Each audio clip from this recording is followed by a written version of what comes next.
Hi, I'm Mike, and today I'm going to tell you about 2 adjustments you can make on your toilet that may help it stop running.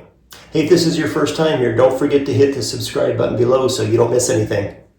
Alright, so I've got the lid off of my toilet, and the first adjustment I'm going to tell you about is the fill valve itself. So first of all, take a look at the level of the water on this fill tube. So when you flush the toilet, the water drains out. This float valve drops down, turns the water on, water fills the tank, washes out the bowl, and also squirts down this fill tube here that goes down to the bowl. But look at the height of this water. It is right up to the top of this tube. It shouldn't be like that, and it'll cause the toilet to run because somebody gets lazy and it just they just don't adjust it. But adjusting it is super easy by this little knob right there. Although they have a crosshatch in there for a Phillips screwdriver, you really don't need that. You can just use your fingers on this knob. And so what you want to do is lower this float so that as the water is rising, it turns the water off earlier, which means you're going to have a little bit of space between the top of this tube and the height of the water level. So if you look at this stick, you can see beneath the water, there is a length of stick here that means I can adjust this float downward to make the water shut off earlier. And if you're in this situation, that's exactly what you will want to do as well. So my hands are now wet, but I'm going to just grab this knob and start turning. I'm turning counterclockwise, and that should lessen the amount of stick showing beneath the water.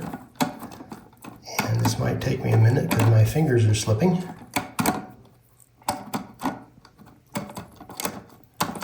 Maybe I should use a dry hand.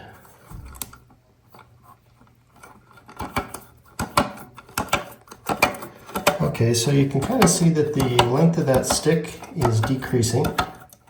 And I'm going to just go to the end and see how much of a difference this makes. That's funny. So look at where the float is now. It is actually fully underwater by probably 3/4 of an inch. Before I started turning that, it was right up here to the top. So now, when I flush the toilet, as the water rises, it's going to turn the water off earlier, and I should get a little bit of space between the top of this tube and the actual height of the water.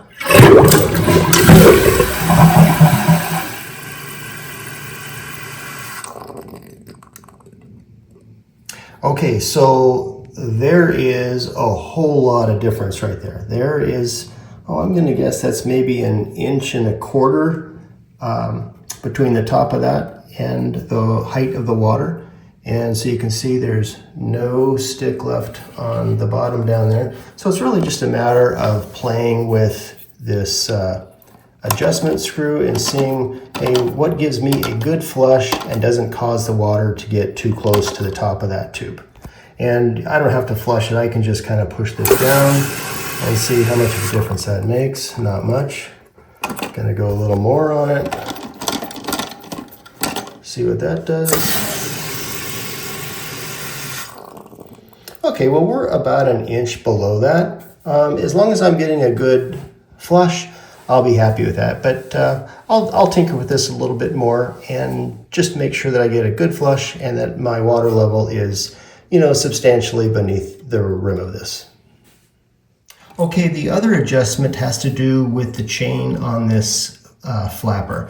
Now, this is an unusual flapper. This is an American standard. It's got a 3-inch trapway. Most of you are not going to have this. It's going to have the traditional flappers. They're probably a bullseye or,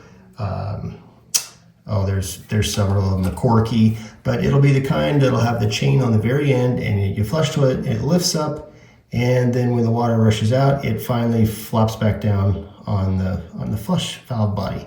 And the chain on that typically is pretty long. And so you want the chain to be tight enough where you don't have a lot of slack in it, but there's just enough to get it to open up fully. But what they look like coming out of the package is the chain is very long. And so when you flush the toilet, the flapper lifts up, the chain being metal drops all the way to the bottom, and typically the flapper will close in between the chain and the body. So the chain creates an opening for water to rush through. And it's really frustrating because you're thinking, well, geez, I just put this brand new flapper on and I got a big leak. And that's all it is the chain has dropped into the hole and is stopping the flapper from totally sealing the water out. And so you can just get some wire cutters and clip that off, or you can just loop it back on itself and get it out of the way so that there's no issues with the flapper totally sealing the water out. Real easy to do. Well, I hope that video helped you. If you have any questions or comments, leave them in the comment section below. Don't forget to hit the subscribe button, and we'll see you next time.